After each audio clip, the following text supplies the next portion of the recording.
Alors maintenant qu'on a vu les premières définitions de ce qu'est un vecteur, on va essayer de manipuler ces vecteurs pour faire quelques calculs vectoriels. Le premier calcul qu'on va voir, c'est ce qu'on appelle le produit vectoriel. Donc le produit vectoriel, on va le noter un point, comme ça, et qui va nous donner comme résultat un scalaire, un chiffre. C'est-à-dire que si je prends deux vecteurs et que je fais le produit scalaire de ces deux vecteurs, ben le résultat ce sera un nombre réel. 4, 3, 0, moins 5, on verra ça par la suite. Donc si j'ai U et V qui ont le même nombre de coordonnées U, I, V, I, je peux faire le produit scalaire de ces deux vecteurs-là. Et le produit scalaire U scalaire V, c'est la somme du produit des composantes de ces vecteurs. Donc on va faire U1 V1 plus U2 V2 plus U3 V3 plus U4 V4, etc. jusqu'à UN Vn. Et donc ça va donner un nombre, pas forcément positif, ça peut être un nombre négatif, en fonction des coordonnées de U et de V. Ça peut même donner 0. En tout cas, ça donnera un réel. À partir de là, on va pouvoir définir ce qu'on appelle la norme d'un vecteur dans un espace vectoriel, c'est-à-dire, on va le noter par deux traits verticaux et mettre au carré. Si je fais U scalaire U, eh bien j'aurai U1 au carré, plus U2 au carré, plus U3 au carré. Et bien ça, on voit que c'est le carré de la norme d'un vecteur. Puisque la norme du vecteur, c'était U1 au carré, plus U2 au carré, etc. Et à la fin, on prenait la racine carrée de tout ça. Donc comme là, j'ai pas la racine carrée, c'est la norme au carré, qui est égale au produit scalaire de U avec lui-même. Donc on a quelques propriétés assez directes. Si je fais U scalaire V, c'est pareil que V scalaire U. Parce que U1 V1 plus U2 V2, c'est pareil que V1 U1 plus V2 U2. D'accord ? L'ordre n'importe pas. Si je multiplie par un scalaire, eh bien je peux multiplier par un scalaire au début, à droite ou à la fin. Et ici, ce sera bien un multiplié. Parce que U scalaire V, c'est un nombre. Ce nombre fois alpha. Alors que là, c'est le produit d'un nombre par un vecteur. C'est pas un multiplié. Si je fais U plus V scalaire W, je peux développer. C'est U scalaire W plus V scalaire W. Et enfin, si je multiplie un vecteur par le vecteur nul, ça fera U1 fois 0, plus U2 fois 0, plus U3 fois 0, ça fera 0. Donc là, on voit bien qu'il y a une flèche, parce que c'est un vecteur, et là, il n'y a pas de flèche, parce que c'est le nombre 0. Donc ça marche bien pour l'addition, on peut développer. Par contre, pour le produit, ça marche pas comme ça. U scalaire V scalaire W, c'est pas pareil que V scalaire W scalaire U, et c'est pas pareil que U scalaire V scalaire W. Donc ça, on verra en TP par la suite à quoi correspondent ces valeurs-là et dans quel cas elles sont égales. Mais en tout cas, de manière générale, on n'a pas l'égalité. Parfois, ça peut être égal, mais c'est pas toujours le cas. Donc on ne peut pas dire qu'il y ait une égalité entre cette valeur-là et celle-ci. Une première propriété qu'on utilisera régulièrement, c'est quand est-ce que le vecteur U et le vecteur V sont orthogonaux. Orthogonaux, ça veut dire perpendiculaires. Eh bien, c'est assez simple. Dès que le produit scalaire est nul, alors ça veut dire que les vecteurs sont orthogonaux.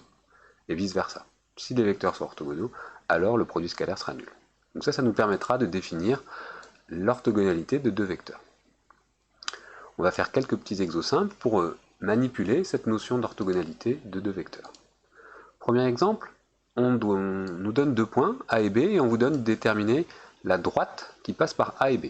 Donc si c'est une droite, c'est de la forme y égale ax plus b, et je sais qu'elle passe par le point 1, 7 et par le point 4, moins 2. Donc j'ai 7 égale a plus b, d'accord, donc y vaut 7, x vaut 1, et quand y vaut moins 2, x vaut 4. Donc je sais que, comme les deux points appartiennent à la droite, j'ai ce système de deux équations à deux inconnus. Alors là, il y a plusieurs façons de résoudre ce système. On peut le faire par le pivot de Gauss, par substitution, ou par une méthode matricielle. Donc là, je propose une méthode qui s'appelle la méthode du pivot de Gauss, mais on n'est pas obligé de l'utiliser. On n'a pas vu d'autres méthodes pour l'instant, mais on en verra par la suite. En général, ce que vous faites, c'est par substitution. Vous dites que A égale 7 moins B, hop, et vous remplacez A par 7 moins B ici, et puis vous avez B. Ou bien, vous multipliez la première ligne par 4, et vous faites la différence des deux lignes. Ou bien vous faites juste la différence des deux lignes. Ici c'est assez rapide. Comme il n'y a qu'un seul B, on fait la différence des deux. 4A moins A, ça fait 3A. Il n'y a plus de B. Et moins 2 moins 7, ça fait moins 9. Donc là on obtient directement A égale moins 3. On peut aussi faire ce qu'on appelle un pivot de Gauss.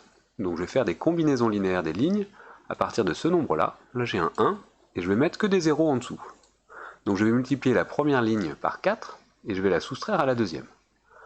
Donc là, j'aurai 4 fois 7, 28, moins 2, ça fait bien moins 30. 4 fois 1, 4, moins la première ligne, moins la deuxième, moins 1, 3. Voilà.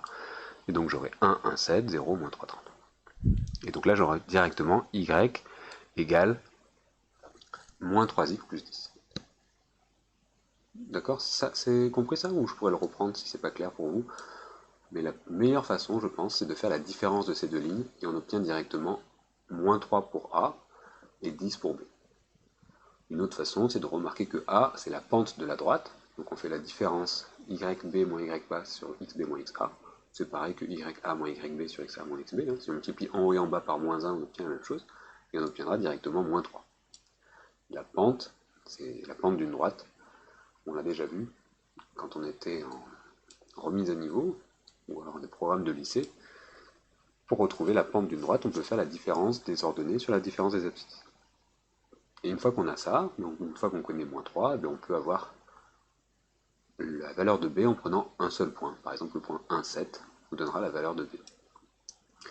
Ok, bon, en tout cas, il n'y a pas de difficulté. Pour déterminer une droite qui passe par deux points, vous savez faire. Nous, ce qui nous intéresse, c'est trouver l'équation de la droite qui passe par B et qui est perpendiculaire à la droite trouvée dans la question précédente. Donc on a une droite, on a un point B, et on va trouver celle qui est perpendiculaire à cette droite-là, donc moins 3x plus 10, et qui passe par le point B. Alors, dit comme ça, on ne sait pas trop comment faire, on a une petite indication. On va prendre un point quelconque, x, y, qui appartient à la droite qu'on recherche, et dire que si il appartient à la droite qu'on recherche, ça veut dire que le vecteur B, ce point, est perpendiculaire au vecteur AB. Donc si j'appelle ce point-là le point M, de coordonnées x, y qui appartient à la droite, eh bien j'aurai BM qui va être orthogonal à AB. Donc je calcule BM, donc coordonnées de M moins coordonnées de B, x moins 4, y moins 2. Ça doit être perpendiculaire à AB. AB, 4 moins 1, moins 2, moins 7. Donc ça c'est le vecteur AB, 3 moins 9. Ça c'est le vecteur BM. Et je sais que ces deux vecteurs doivent être orthogonaux. Donc le produit scalaire est nul. Donc je calcule le produit scalaire, et il doit être nul.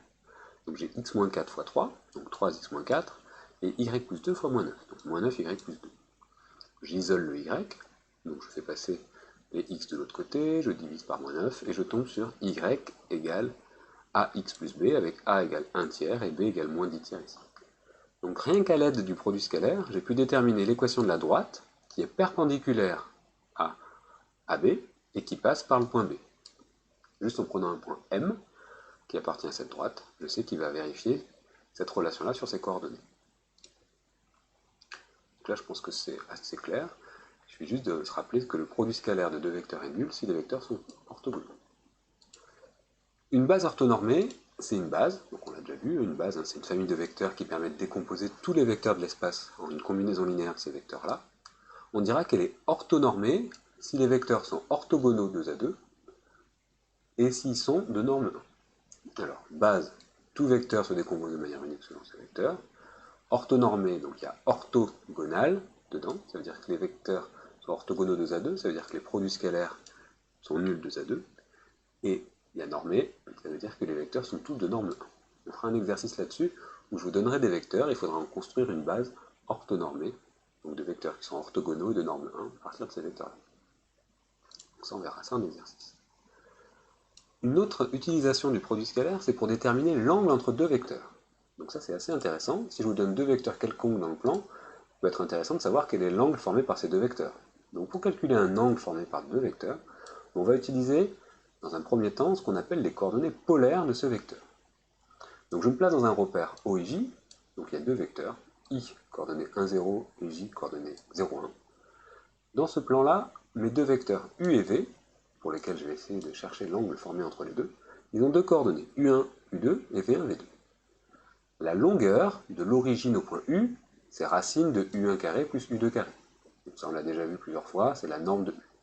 La longueur de l'origine au point V, à l'extrémité du point V, c'est V1 au carré plus V2 carré.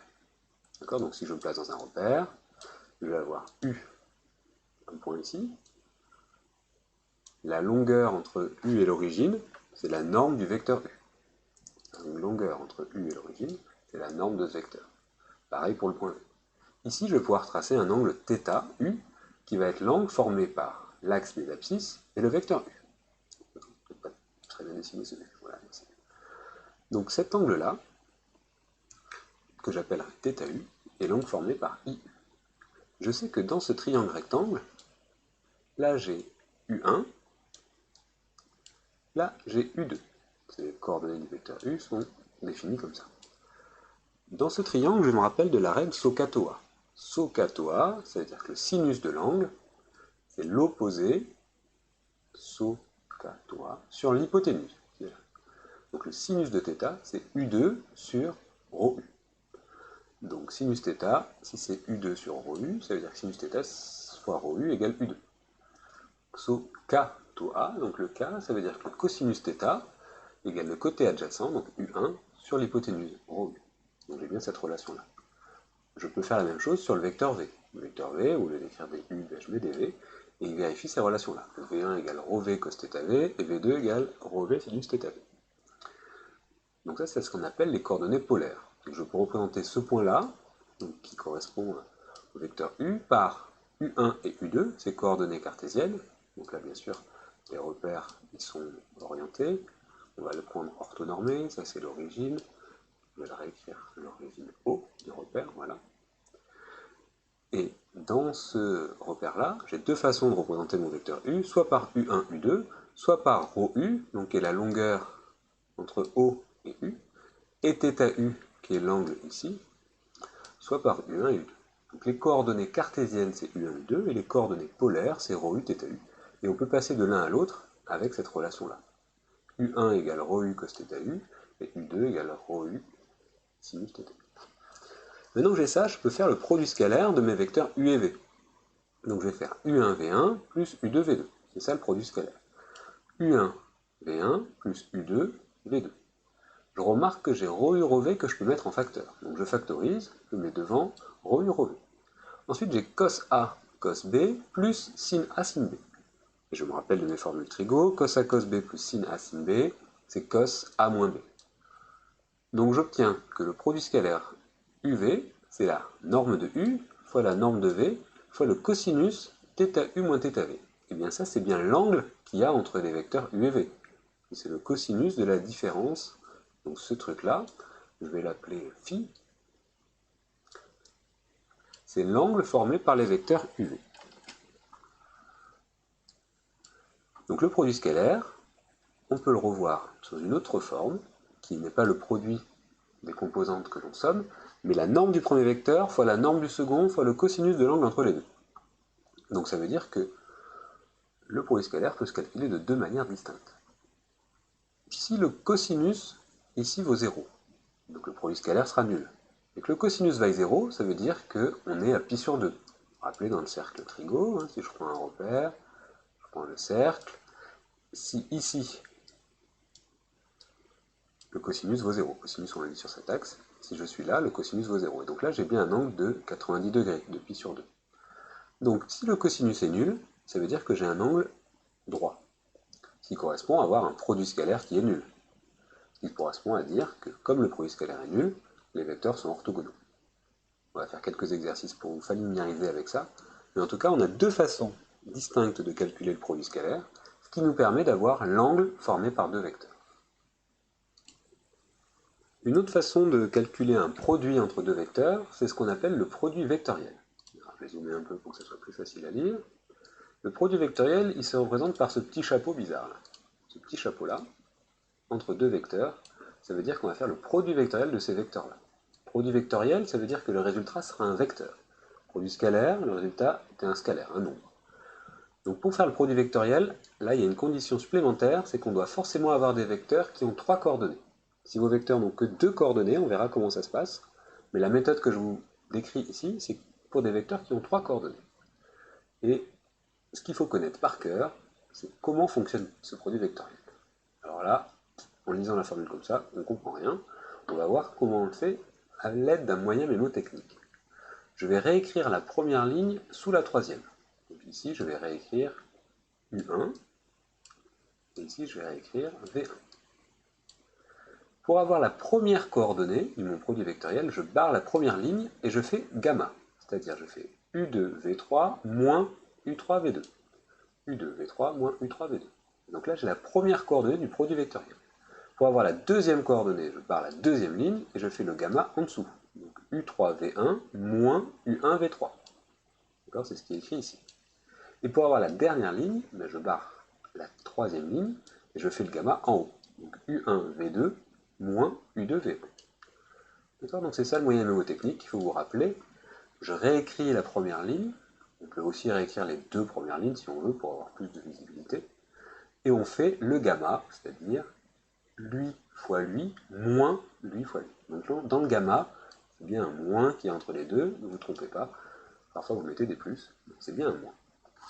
Par exemple, pour le vecteur 2, 1, 5, 3, 5, 2, 1, 2, moins 1, 5 et 1, 3, 2, je barre la ligne, j'aurai moins 1 fois 2, moins 5 fois 3.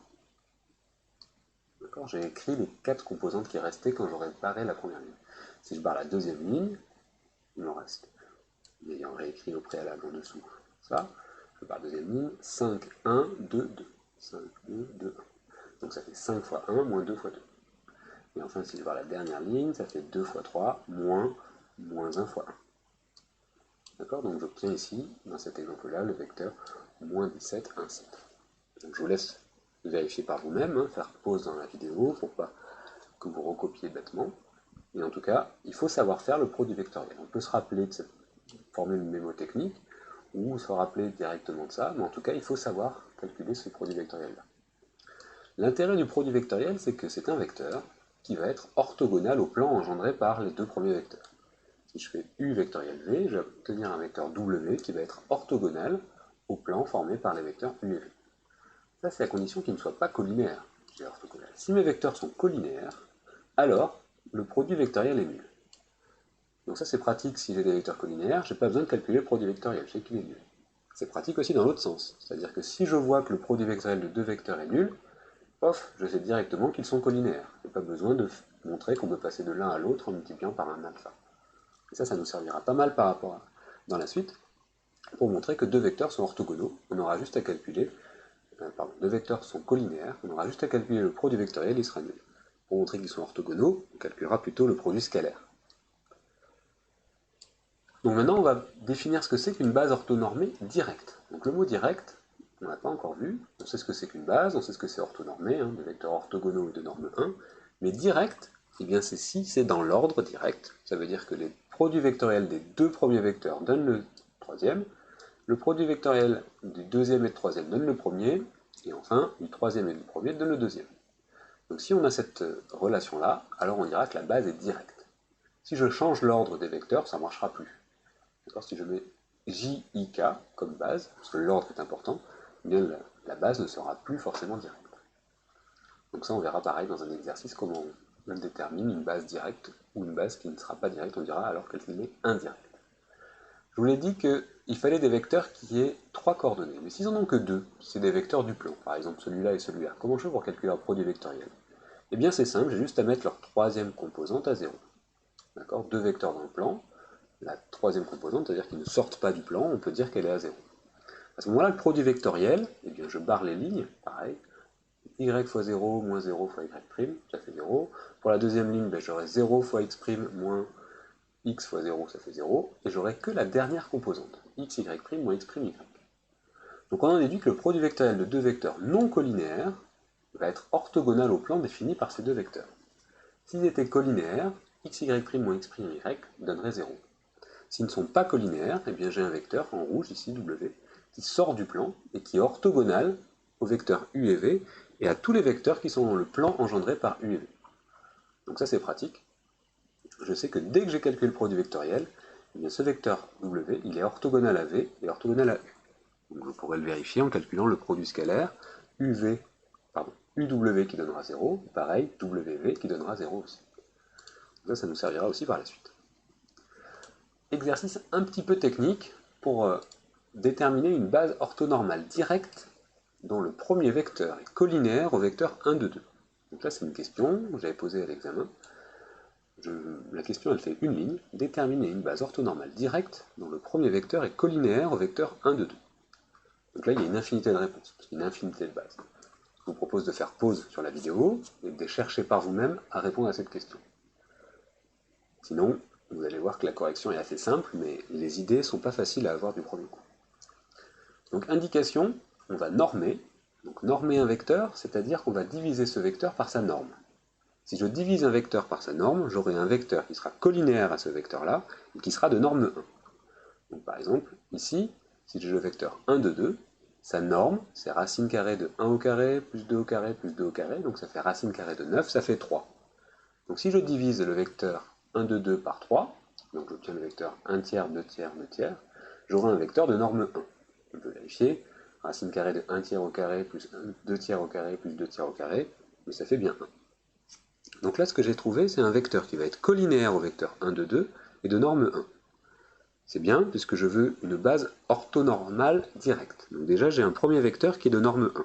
C'est bien parti. Maintenant, il faut que je lui trouve un vecteur qui lui soit orthogonal. Pour trouver un vecteur qui soit orthogonal à ce vecteur-là, il y en a une infinité. D'accord? Dans le plan, il n'y en aurait que 2, à la limite, si on les prend de norme 1. Si on ne les prend pas de norme 1, il y en a une infinité. Et si c'est dans l'espace, il y a une infinité de vecteurs qui sont orthogonaux à un vecteur donné. Donc je peux prendre par exemple le vecteur 0, 1, moins 1.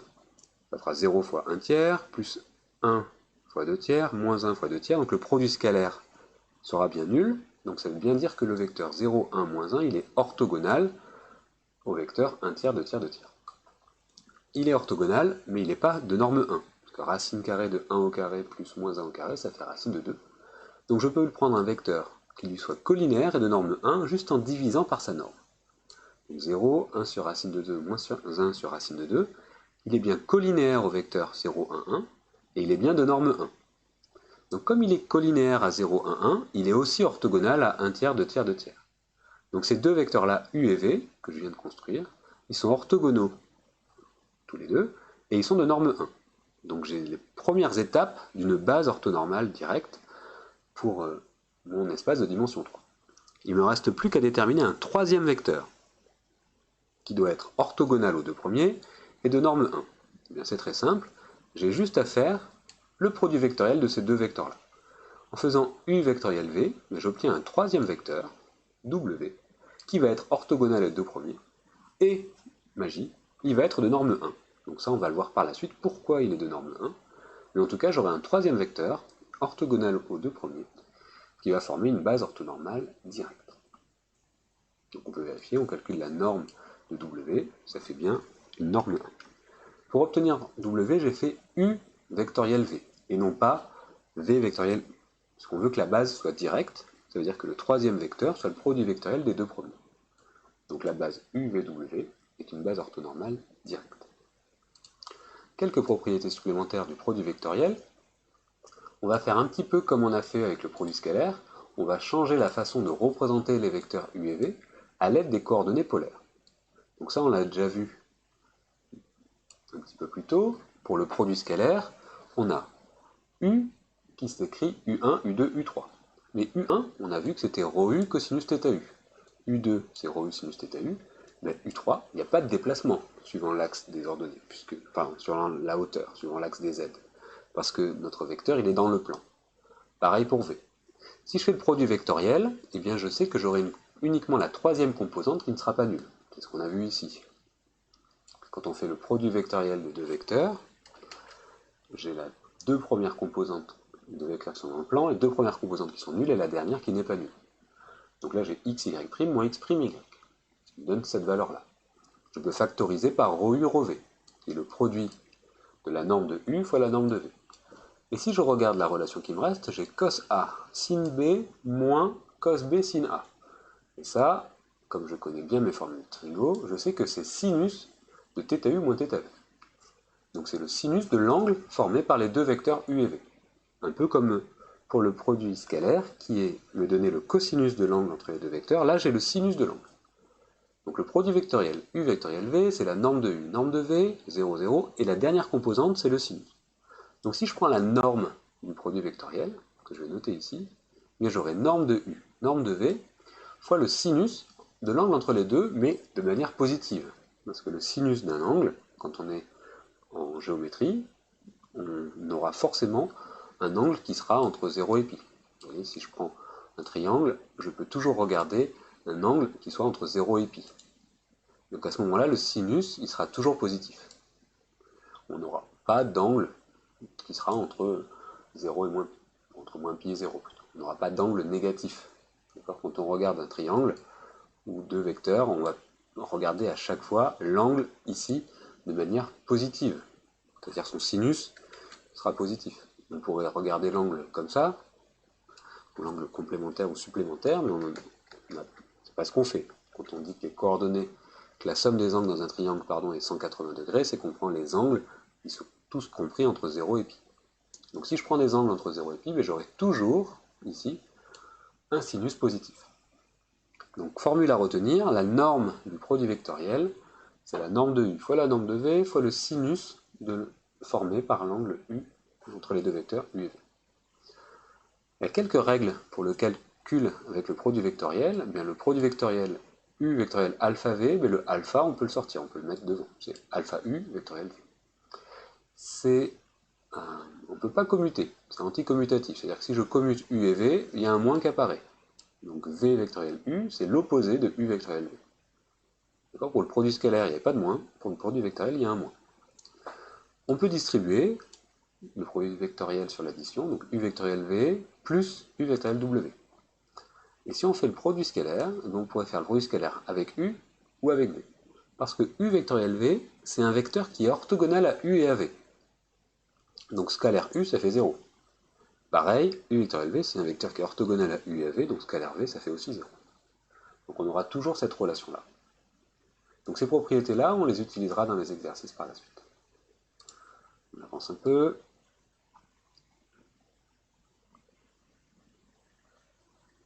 Je vous donne l'énoncé, je vais faire pause à la fin de cette vidéo et on en fera une suivante pour la suite de cette partie-là, où vous chercherez à résoudre cet exercice-là. Alors l'exercice, c'est, on nous donne deux vecteurs, u et v.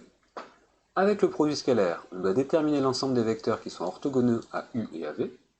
Et pareil avec le produit vectoriel. Le produit vectoriel, ça va être simple, on aura juste à faire le produit vectoriel de ces deux-là, on aura des vecteurs qui seront orthogonaux aux deux. Avec le produit scalaire, ce sera un peu plus compliqué, il y aura un peu plus de calculs à effectuer. Il faudra ensuite déterminer le vecteur w de norme égale à 1, donc un vecteur w de cet ensemble, mais en plus on voudra que sa norme soit égale à 1. Donc des vecteurs orthogonaux à u et à v, on sait qu'il y en a une infinité, mais de norme 1, on ne sait pas combien il en existe, donc ce sera à vous d'y répondre et de m'en exhiber un.